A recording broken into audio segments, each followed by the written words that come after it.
Aujourd'hui on se retrouve dans une nouvelle vidéo dans laquelle je voudrais vous faire part de 4 conseils pour économiser de l'argent lorsque l'on vit à Londres. Et nous le savons tous, Londres est l'une des villes les plus chères au monde. Si on s'y prend bien, il est possible de s'en sortir et de même réussir à mettre de l'argent de côté ou avoir de l'argent pour se faire plaisir, pour voyager, pour... je ne sais pas, pour des activités, etc. Il suffit de bien savoir gérer tes dépenses quotidiennes. Mon premier conseil, ce serait tout simplement de trouver un job près de ton logement, près de l'endroit où tu vis, ou vice versa, de trouver un logement près de là où tu travailles. Parce que de cette façon-là, tu économises sur les transports. Si tu te rends au travail à pied ou à vélo, tu évites de payer 80 pounds minimum de bus par mois, voire 130 pounds minimum de métro par mois. Donc je trouve que c'est une bonne alternative. En plus de ça, tu fais un peu d'exercice, ça te permet de prendre l'air plutôt que d'être dans une boîte en métal où il fait super chaud, tu peux pas t'asseoir, etc. Honnêtement, moi c'est ce que j'ai toujours fait.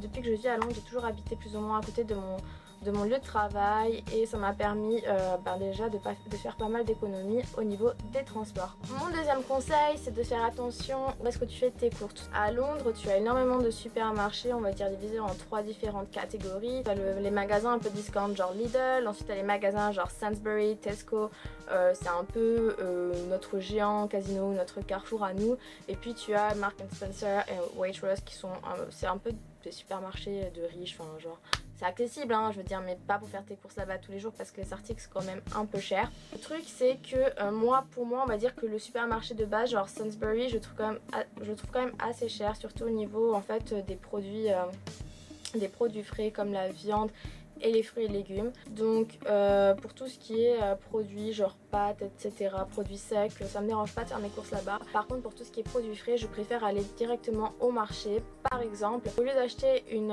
barquette de framboises à 2 pounds, 2 pounds 50 chez Sainsbury où il y aura quasiment que dalle dedans, si tu vas au marché, tu auras pour le double de la quantité que tu as chez Sainsbury, tu auras la barquette de framboises à 1 pound voire 50 centimes. C'est la même chose pour beaucoup d'articles frais, genre pour des légumes, des fruits, etc. Même la viande, elle est super chère ici, notamment le bœuf. La seule viande qui n'est pas très chère, c'est le porc. Et le poisson, etc., c'est mort. Enfin, je veux dire, il vaut mieux aller en poissonnerie ou en boucherie directement acheter sa viande fraîche. Au pire, tu le congèles après. Tout ce qui va être produit, après, genre un peu d'entretien, etc., admettons. Il y a un magasin qu'il faut connaître avant de venir ici, ou une fois que vous êtes sur place, c'est une chaîne de magasins en fait qui s'appelle Poundland. Poundland, qu'est-ce que c'est? C'est tout simplement un magasin du genre tout à 1 euro, c'est à dire que tu as genre des centaines d'articles qui sont à seulement 1 pound, d'autres sont un peu moins chers, d'autres sont un tout petit peu plus chers, mais en moyenne les articles sont à 1 pound et c'est une très bonne alternative là je dirais pour acheter tout ce qui est produit par exemple ménager,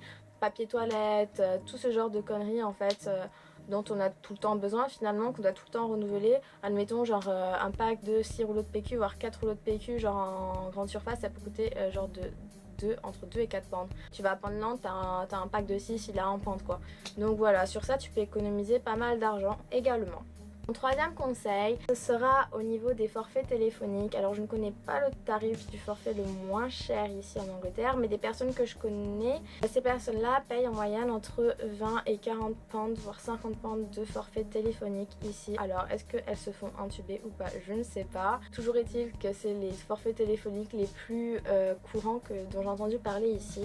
Moi ce que j'ai fait lorsque je suis arrivée en Angleterre, j'ai acheté une carte Lyca Mobile, donc tu peux la trouver dans n'importe quel bureau de tabac, n'importe quel magasinier. Je paye ça 5 pounds. Je l'ai acheté histoire d'avoir un numéro de téléphone anglais. Donc cette carte je l'ai mis dans un vieux téléphone pourri là, les téléphones trop pas chers, le Snake dedans, le téléphone de dealer. Et en fait je m'en sers jamais, je l'ai jamais rechargé ni rien. C'est juste histoire d'avoir un numéro de téléphone anglais que si jamais je ne sais pas lorsque j'ai recherché du travail, les employeurs voulaient me contacter ou mon docteur veut me contacter, etc. J'ai un numéro anglais sur lequel on peut me joindre. Et dans mon téléphone normal, donc qui est un smartphone quoi, j'ai une carte SIM française avec laquelle j'ai un abonnement français du coup. Alors dans mon cas c'est une carte free. Pour 99 centimes par mois, j'ai appel SMS illimité en France et en Angleterre. Dans d'autres pays européens également, j'ai 4 Go d'internet. Donc si tu n'es pas encore parti de la France, je te conseille de te renseigner chez ton opérateur ou s'il n'y a pas un forfait qui te permette d'appeler à l'étranger et vers l'étranger assez intéressant avant de te prendre un forfait à prix exorbitant ici en Angleterre. Tu fais vite le calcul quoi, admettons moi je paye 1 euro par mois, personne moyenne va payer 30 euros par mois on va dire. Ben, en 6 mois, moi j'ai payé que 6 euros de téléphone, personne moyenne va payer déjà 180 euros. Donc tu vois déjà l'argent que tu aurais pu économiser dessus quoi. Et puis même si j'ai que 4G d'internet, mais si tu es par exemple un très gros consommateur d'internet, une fois que tu es à la maison, débranche tes données mobiles et juste connecte-toi à la wifi, même parfois si tu es au restaurant, dans un café, etc. La même chose, tu as la wifi partout ici. Donc juste utilise la wifi as much as you can et ça te permettra de faire des économies aussi sur ta consommation internet. Voilà. Mon quatrième conseil, ce sera au niveau des habits. Alors il y a quelque chose qui est assez chouette ici, c'est que tu as l'impression que c'est les soldes toute l'année. Par exemple, si tu vas dans la grande rue genre Oxford Street où tu as pas mal de magasins de marques genre Zara, H&M, etc. Toute l'année tu as des soldes, c'est vrai, mais ce sont des petits soldes, genre c'est vraiment un petit rayon d'articles soldés, etc. Excepté lorsque c'est les grandes soldes, les soldes d'hiver, les soldes d'été où tu as vraiment quasiment tout le magasin qui est soldé, du moins tout un étage de soldé. C'est-à-dire que même si c'est pas les vrais soldes, tu as toujours moyen d'acheter des articles un peu moins chers et puis surtout que les collections se renouvellent assez régulièrement ici. Donc tu as moyen de trouver des articles toute l'année soldés et pas trop dégueulasses.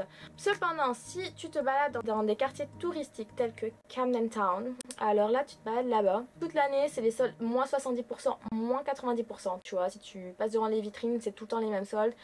Et alors là je te dirais, ne te fais pas entuber, c'est tout simplement que Camden Town c'est un quartier touristique et je ne suis pas le seul de Londres, donc du coup il y a énormément de touristes qui viennent et c'est une technique marketing pour inciter les touristes à acheter plus parce que les personnes qui sont de passage comme ça pour 2-3 jours, elles vont là, elles voient oh putain un solde moins 70% juste cette semaine, les chaussures elles sont à 20 pounds au lieu de 150, putain vas-y je les achète, je fais une affaire de malade.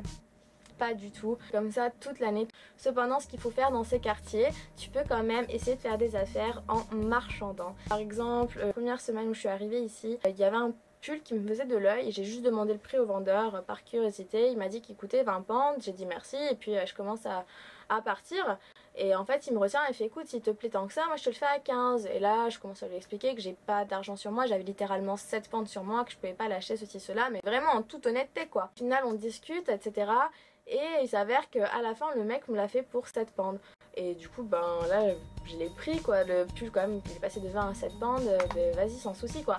Et en fait je me suis resservie de cette technique un peu pour avoir des articles un petit peu moins chers lorsque je vais me balader là-bas. Donc en général j'arrive à marchander le prix de 1 à 5 pounds en moyenne.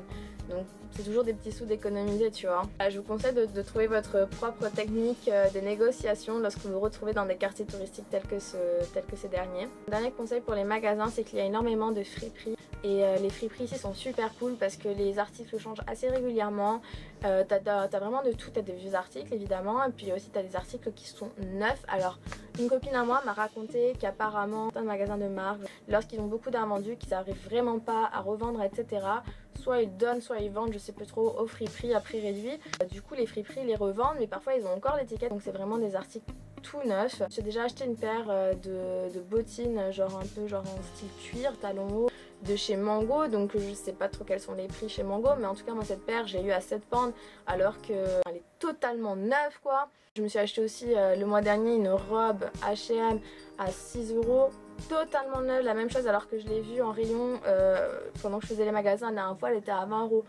Donc voilà, ces conseils que je viens de vous donner, voilà, ce sont juste des petits conseils à appliquer au quotidien. Sur le moment, c'est voilà juste quelques centimes d'économiser, quelques pounds, etc. Mais à la longue, si vous faites ça tout le temps et régulièrement, vous arriverez à économiser des centaines de livres que par exemple vous pourrez mettre, je sais pas, sur des voyages, je sais pas, sur un investissement mobilier, je sais pas, vous voulez vous acheter un appareil photo, enfin bon bref, c'est votre vie quoi, vous faites ce que vous voulez. En tout cas moi c'est 4 conseils que j'ai trouvé, que j'ai appliqués et qui ont marché. J'espère que ça pourra t'aider si tu viens à Londres ou si tu vis déjà à Londres à économiser des sous une fois sur place. Si tu as d'autres conseils pour économiser de l'argent, n'hésite pas à me les faire partager en commentaire. Merci d'avoir regardé cette vidéo jusqu'à la fin, je te dis à bientôt.